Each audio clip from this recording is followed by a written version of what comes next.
और मित्रों, आप लोग का हार्दिक रूप से अभिनंदन करता हूं हमारे JIB and CIB made simple के इस चैनल में।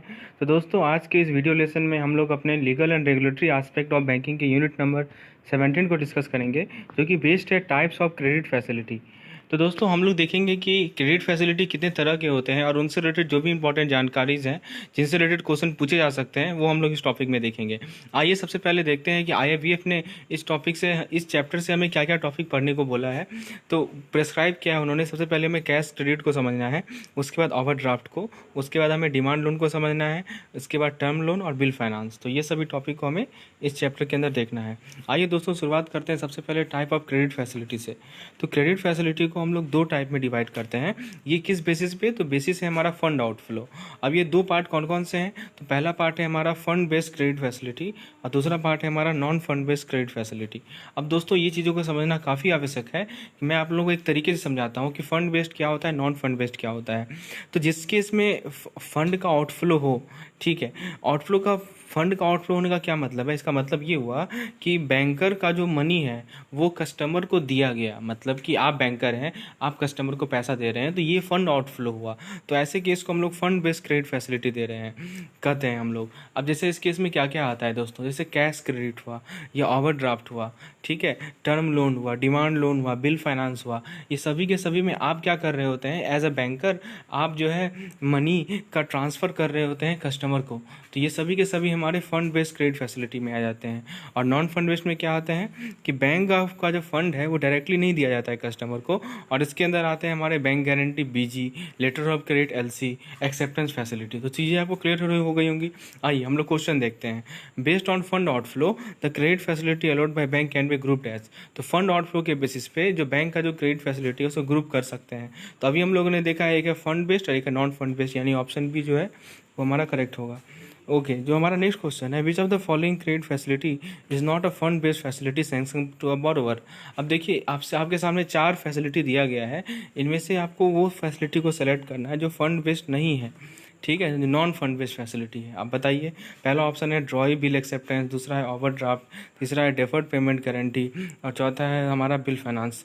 तो दोस्तों, आप देख सकते हैं कि जो हमारा ये बिल फाइनेंस है, तो जो बिल फाइनेंस होता है या जो ओवरड्राफ्ट होता है या जो बिल का एक्सेप्टेंस, तो दोस्तों अभी मैंने बताया आपको कि जो डीपीजी है, यानी कि डेफर्ड पेमेंट गारंटी, ये एक तरह का non based fund based facility है। बाकी सभी हमारे फंड बेस्ड फैसिलिटीज़ हैं। अब नेक्स्ट क्वेश्चन है हमारा, विच of the following credit facility sanction by bank is a fund based. अब देखिए, फंड बेस्ड पूछा गया है, तो एलसी दिया हुआ है ऑप्शन में, बैंक गारंटी दिया हुआ है, ड्रॉई बिल एक्सेप्टेंस दिया हुआ है और डेफर्ड पेमेंट गारंटी। तो दोस्तों, एलसी, बीजी और डीपीजी ये सभी के सभी हमारे नॉन फंड बेस्ड हैं। तो फंड बेस्ड कौन से हैं? केवल ड्रॉइंग बिल एक्सेप्टेंस, यानी ऑप्शन सी हमारा करेक्ट आंसर होगा। क्यों ऐसा होता है? क्योंकि देखिए, इसमें क्या होता है कि जो यूजांस बिल होता है उसका पेमेंट होता है, ठीक है, और पेमेंट, अब चूंकि यूजांस बिल है तो उसका मतलब ये होता है कि तुरंत पेमेंट, ठीक है। और देखिए, एक होता है साइड बिल, एक होता है यूजांस बिल। तो साइड बिल का पेमेंट तुरंत होगा और यूजांस बिल का एक ड्यू डेट होता है जिसपे इसका पेमेंट किया जाएगा। तो ये हमारा होता है ड्रॉई बिल एक्सेप्टेंस। इसको हम लोगों ने पिछले लेसन में डिस्कस भी किया था। अब दोस्तों, सबसे पहला जो हमारा फंड बेस्ड फैसिलिटी है वो है कैश क्रेडिट एंड ओवरड्राफ्ट। आइए हम लोग अपने इस टॉपिक को देखते हैं। तो कैश क्रेडिट एक तरह का कॉन्ट्रैक्ट है। किसी से कॉन्ट्रैक्ट है? तो लोन का कॉन्ट्रैक्ट है। किसके किसके बीच ये कॉन्ट्रैक्ट है? तो बैंक के बीच में और एक बोरोवर के बीच में ये कॉन्ट्रैक्ट है। अब दोस्तों, ये कॉन्ट्रैक्ट एक्सप्रेस भी हो सकता है या इम्प्लाइड भी हो सकता है। इस चीज़ का मतलब समझिए।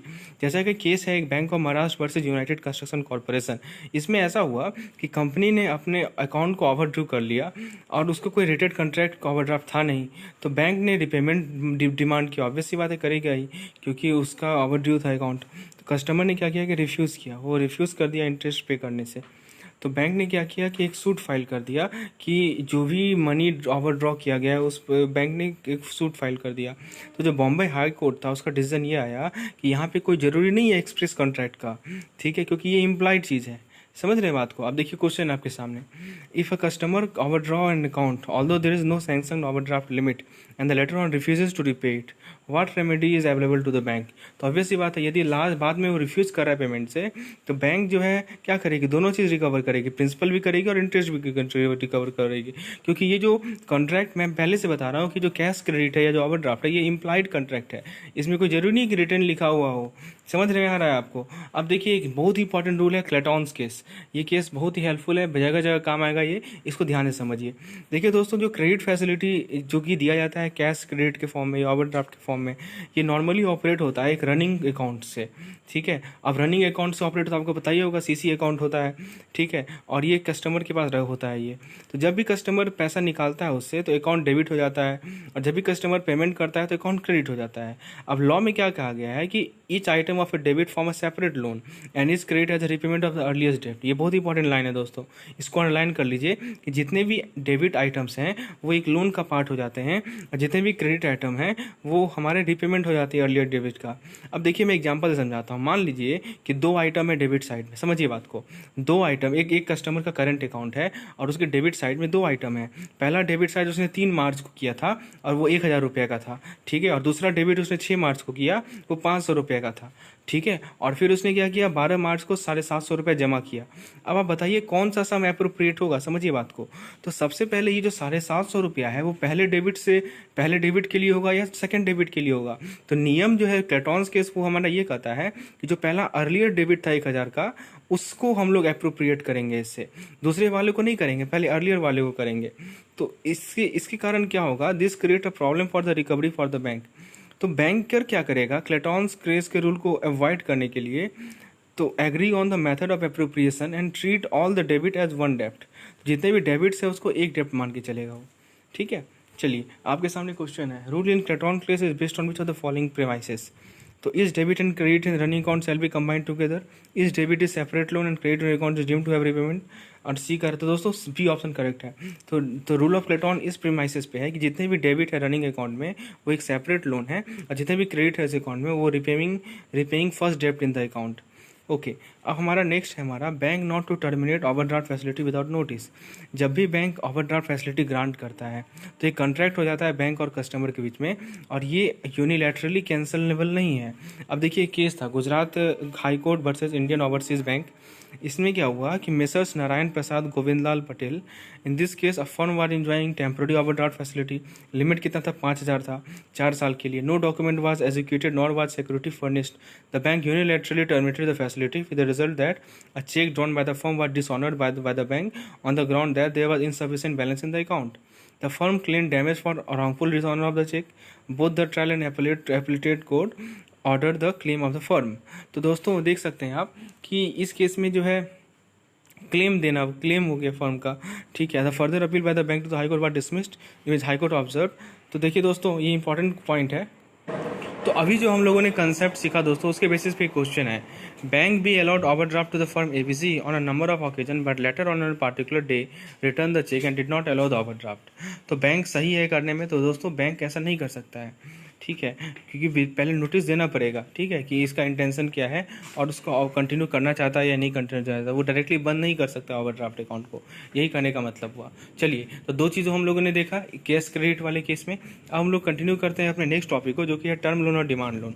तो दोस्तों टर्म लोन और डिमांड लोन क्यों देते हैं कस्टमर को, ताकि उसका जो कैपिटल एक्सपेंडिचर का जो नीड है बिजनेस का वो मीट हो।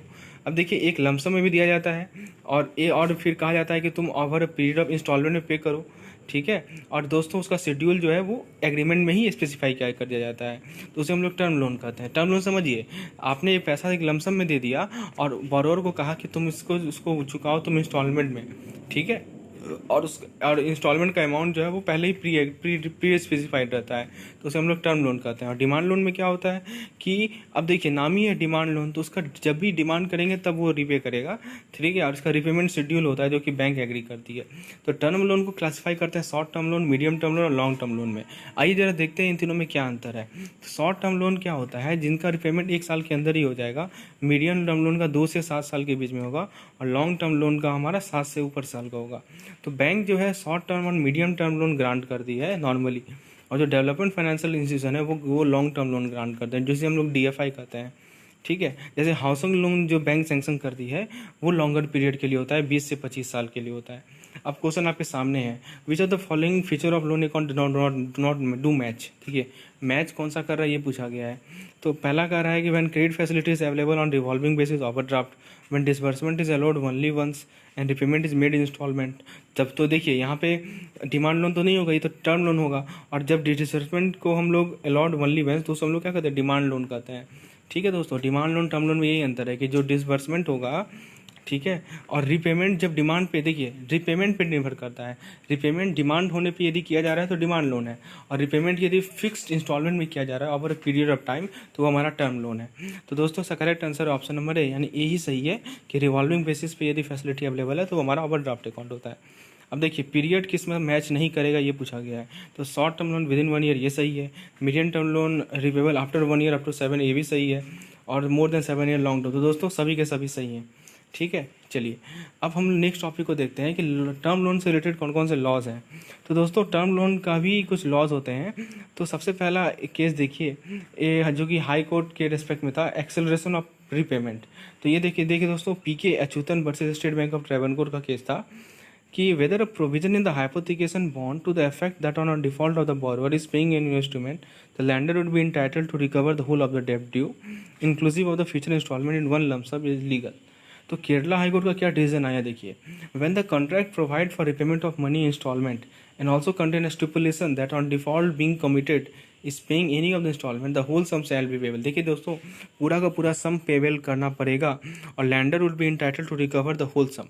तो जिसने लोन दिया है वो इंटाइटल होगा कि वो होल सम को रिकवर करेगा, इंक्लूसिव ऑफ फ्यूचर इंस्टॉलमेंट। अब देखिए इसके बेसिस पे क्वेश्चन है, बैंक बी ने एक टर्म लोन सैंक्शन किया XYZ लिमिटेड को, ठीक है, किस कंडीशन से कि बोरोवर जो है 2 इंस्टॉलमेंट में इसे पेमेंट कर देगा the entire amount of immediately. ठीक है, यदि मान लीजिए बोरोवर डिफ़ॉल्ट कर गया, 2 साल में नहीं पेमेंट कर पाया, तो उस केस में बैंक क्या करेगी। तो बैंक क्या करेगी दोस्तों, अभी देखिए ऊपर वाले जो केस है एक्सेलरेशन ऑफ पेमेंट का कंसेप्ट लगाइए, तो बैंक जो है entire amount due for payment को ट्रीट करेगी और फिर डिमांड करेगी पेमेंट को। ठीक है, ऐसे ऐसे सर्कमस्टांस में बैंक और बोरोवर को जो टर्म ऑफ एग्रीमेंट है उसे फॉलो करना पड़ेगा। और ये जजमेंट कहाँ दिया गया था, PK Achuthan versus state bank of Travancore वाले केस में। तो देखिए ये पहला रूल समझ में आ गया क्या होता है ऐसे केस में। अब दूसरा रूल समझिए, time with in which suit recovery shall be filed. अब देखिए दोस्तों इसमें ये बताया गया है कि कितने टाइम के अंदर जो रिकवरी है उसके लिए सूट को फाइल कर लिया जाएगा। तो सभी का दोस्तों अपना अपना लिमिटेशन पीरियड होता है। तो इस केस में हमारा क्या है कि टर्म लोन के केस में periodical repayment instalment is allowed. तो टर्म लोन के केस में क्या होता है दोस्तों, जो पीरियडिकल रिपेमेंट है वो अलाउड होता है। और in the event of default, मान लीजिए कि डिफ़ॉल्ट हो गया इंस्टॉलमेंट के पेमेंट में, तो बैंक एक सूट को इंस्टीट्यूट करती है अनपेड इंस्टॉलमेंट का रिकवरी के लिए। ठीक है, तो देखिए दोस्तों लिमिटेशन पीरियड याद रखिए, लिमिटेशन पीरियड टर्म लोन के केस में 3 ईयर है। ठीक है, कब से, तो from the date of default. समझिए बात को, जिस दिन हमारा डिफ़ॉल्ट हुआ, ठीक है, एक इंस्टॉलमेंट या स्पेसिफिक पार्टिकुलर इंस्टॉलमेंट, तो उस दिन से 3 साल तक हमारा जो है वो टर्म लोन का लिमिटेशन पीरियड होता है। ठीक है, और दोस्तों उसके बाद यदि डिमांड लोन है तो उसका जो टाइम पीरियड होता है वो होता है 3 ईयर्स। तो दोनों केस में आप देख सकते हैं 3 ईयर ही है। पहले केस में 3 year from the date of default. आपके सामने क्वेश्चन है, which of the following is correct regarding limitation period in case of term loan. तो it begin from the date of first disbursement, it begin from the date of first installment. तो दोस्तों ये due date से begin होता है, ध्यान रखिएगा, instalment से मतलब नहीं है, ड्यू डेट। ठीक है, और हर एक इंस्टॉलमेंट के लिए अलग अलग होगा। ठीक है, और ये 3 साल का होता है, आपको पता है। डिमांड लोन में लिमिटेशन पीरियड क्या होता है, तो डिमांड लोन में लिमिटेशन पीरियड जो 3 ईयर्स होता है फ्रॉम डेट ऑफ डॉक्यूमेंट। तो दोस्तों दोनों में अंदर समझिए, टर्म लोन में क्या था कि जब से ड्यू हो रहा है उससे 3 साल तक, और डिमांड लोन में क्या है, जब से डॉक्यूमेंट का डेट है उसके 3 साल तक लिमिटेशन पीरियड। इसके बाद दोस्तों हम लोगों ने कैश क्रेडिट देख लिया, टर्म लोन, डिमांड लोन देख लिया। तो लास्ट टॉपिक है वो हमारा बिल फाइनेंस। अब दोस्तों बिल फाइनेंस भी एक तरह का इंपॉर्टेंट फैक्टर है लैंडिंग ऑफ बैंक का। तो बिल फाइनेंस जो है कैसे कंडक्ट करते हैं दोस्तों, तो bill discounting, bill of exchange का डिस्काउंटिंग से करते हैं। ठीक है, उसके बाद जो दूसरा मेथड है वो होता है हमारा, देखिए, bill discounting and bill purchase, ड्रॉय bill acceptance, bill को एक्सेप्टेंस। तो ये सब मेथड है हमारा बिल फाइनेंस का। इन सभी केस में क्या होता है कि बैंकर के पास एक ऑब्लिगेशन होता है। ठीक है, और बिल फाइनेंस के नेचर पे डिपेंड करता है कि फर्स्ट टू जो पहला दो है, बिल डिस्काउंटिंग और बिल परचेज और ड्रॉय बिल एक्सेप्टेंस, ये सभी के सभी फंड बेस्ड फैसिलिटी है। और जो लास्ट है बिल को एक्सेप्टेंस, ये हमारा नॉन फंड बेस्ड फैसिलिटी है। अब देखिए क्वेश्चन आपके सामने, यदि कोई बोरोवर है, वो क्रेडिट पे, उधार पे कोई कोई सामान बेच रहा है, ठीक है, to finance his credit sale, which are the following type of bill facility shall be allowed.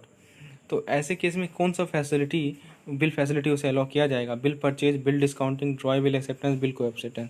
तो देखिए दोस्तों, जब भी कोई बोरोवर किसी गुड को क्रेडिट पे बेचे, और वो किस लिए बेच रहा है, ताकि अपने क्रेडिट सेल को फाइनेंस करने के लिए, तो उसे बिल डिस्काउंटिंग फैसिलिटी को रिक्वायर करना पड़ेगा। तो बिल डिस्काउंटिंग हमारा करेक्ट आंसर होगा, option B. Which of the following facility is not a part of non fund based. तो दोस्तों अभी मैंने बताया था कि जो बिल डिस्काउंटिंग और बिल परचेज है और ड्रॉय बिल एक्सेप्टेंस है, ये हमारा फंड बेस्ड है, और जो बिल को एक्सेप्टेंस है वो हमारा नॉन फंड बेस्ड है। तो दोस्तों ये यहाँ पे ऑप्शन देखिए, नॉन फंड बेस्ड पूछा गया है, derivative product, under writing, credit guarantee. तो देखिए दोस्तों यहाँ पे मैंने समझाया है, गारंटी फैसिलिटी हो, लेटर ऑफ क्रेडिट फैसिलिटी हो, under guarantee and credit guarantee, ये सभी के सभी हमारे नॉन फंड बेस्ड फैसिलिटीज़ होते हैं, ठीक है, क्योंकि इसमें फंड का आउटफ्लो नहीं होता है। तो हमारा करेक्ट आंसर होगा इसमें ऑल ऑफ द अबव, ठीक है, या none of the above correct answer होगा, क्योंकि ये ऊपर के सभी हमारे नॉन फंड बेस्ड फैसिलिटी है। तो फ्रेंड्स इस टॉपिक में हमें इतना ही समझना है, हम लोग को अच्छे से क्लियर रखना चाहिए कि fund based, non fund based क्या होता है, टर्म लोन क्या होता है, कैश क्रेडिट क्या होता है, और दोस्तों बिल फाइनेंस क्या होता है। उम्मीद है चीज़ें आपको क्लियर हुई होंगी। तो एक लाइक ज़रूर कर दीजिएगा, चैनल को सब्सक्राइब कीजिए और इसे शेयर कीजिए दोस्तों। यदि PDF की रिक्वायरमेंट है तो नीचे व्हाट्सएप नंबर है जिस पे आप मुझे कॉन्टैक्ट कर सकते हैं। धन्यवाद।